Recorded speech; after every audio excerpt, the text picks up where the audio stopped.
Hi there, I'm Michael Graves. For those of you that have not met me or know me or heard about me, that's pretty understandable. I've been kind of underground. Literally, I was in the dirt and I crawled myself up. I've been performing magic for many eons. I've performed comedy magic, I've performed spooky magic. Right now I'm doing mentalism. I also do close-up effects. I've gone through the gambit. I've worked with partners, I've worked solo. Right now I do a solo act, it is mentalism, but I keep a very close eye on my close-up magic because it is very strong. And for you new magicians out there, I want to give you some tips. These are tips that I wish, and I know you, that you would have known when you first started magic. That's one of the hardest things, is if you're learning magic directly off of YouTube, you might be learning from a bad source. You might not understand, just because you can do a trick doesn't mean you did it correctly. Doesn't mean it amazed somebody. So let's talk about a situation. You're new, and you have your deck of cards, and you're going to have a spectator select a card from the deck. So go ahead, Carlos, take a card. Do I have to pick that one? No, pick anyone you want. Okay. Okay, perfect. Go ahead. All right. All right, and then I want you to go ahead and put that back. Can I put it back? Huh? Can I put it back? Well, yeah, you just slide it in. Can I take the deck and put it back? Yeah. Go ahead. Okay. Oh. There you go. Okay. Doodly-doo, doodly-doo. What do you do? Well, I'll tell you. You are in trouble. Yeah. Because you don't really know anything. You don't know what card they have. You don't have any idea where it's at in the deck. Even if you did know where it is or what it was, you wouldn't know where it's at. I think what a lot of people have, and especially, I don't know about you, but for me, when I started out, I always had a prepared deck. Yep. And every time that if somebody finds out you're a magician, they always go, oh, let me pick a card. Well, if you don't know any pick a card stuff or how to deal with spectators or, you know, how to manipulate cards to a degree, you're not going to know what to do. You're going to be in trouble. There are outs for that. If someone did that to me, I do have outs. But that is a more advanced thing that is going to be way above learning right now.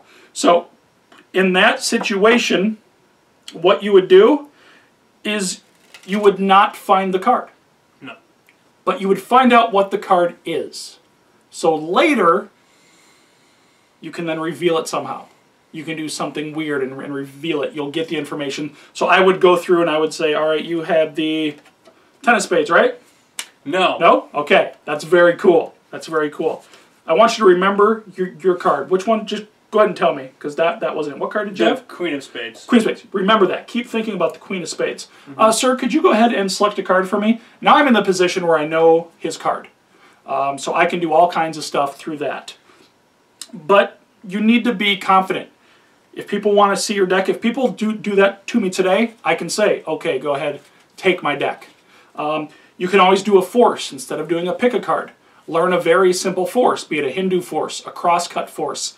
A lot of people say that that cross-cut force, that doesn't fool anyone. I have fooled some very smart people with the cross-cut force. Oh, yeah. It is an unbelievable force. So know your limits. If you're not comfortable having someone pick a card, then don't have them do it. Here's a tip that I do to make the spectator think that they had control all the time. I'll come out. Hi, what's your name? Carlos. Carlos, how you doing? I'm Michael. Hi, how's it going? I'm doing well. Nice to meet you. First of all, let me tell you something. I'm a magician, and so you know right away I'm going to cheat. Okay. Okay.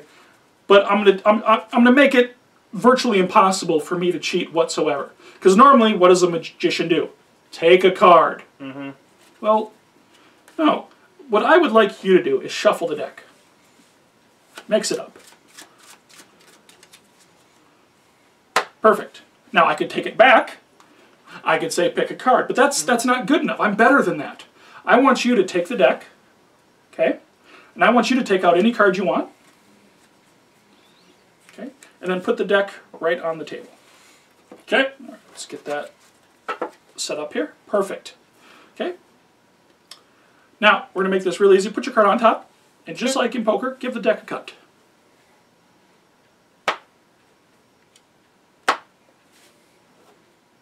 Fair? Yeah. Okay.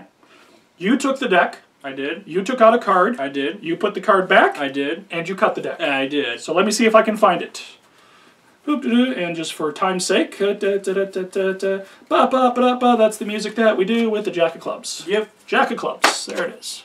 Real simple concept. Real simple. I'm going to teach that to you right now. It's very, very simple, but it's very psychological because they have control all the time.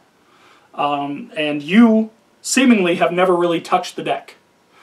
So the way it starts is you shuffle the deck. You legitimately have no idea what order these cards are in. First, so you tell them to shuffle it. Now, stop right there. While he's shuffling, I can try to get a glimpse. See, if you kind of turn your hand like that, he's shuffling with an overhand shuffle, so I can kind of get a glimpse of that bottom card. But it's not necessary, so go ahead and do it in just a normal fashion right over here. So right here, I can't see the bottom card from my angle. Okay, so now I'm going to tell him to select a card. So he's going to pick a card. Now for him to look at this and stuff, he's going to have to put the deck on the table. So put the deck there. Now the deck is a little bit out of order stuff, so I'm going to pick it up. And as I tap, I'm glancing the bottom card. Okay, this is going to be called my key card. You're going to hear this a lot in Magic. Then the card is put on top of the deck.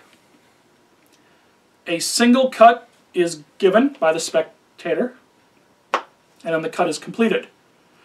Keep in mind the key card. So we're actually going to turn his card face up, so you know how this works. So I'm just putting the bottom half of the stack on top of the selection. Yep. So now there's a few ways you can reveal this. You can just look through the deck. You can say, let me hold your pulse, and as I move my hand over the cards, I want you to just try not to think of your card. And then I say, oh, your pulse jumped.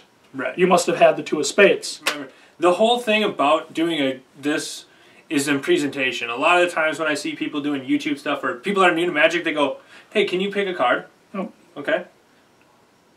Perfect. Okay. They shuffle it up. Glimpse. Okay, can you put it back? Sure. Thanks. I'm going to try to find your card. And then they just go through and, oh, it was a 7 of diamonds. Yep.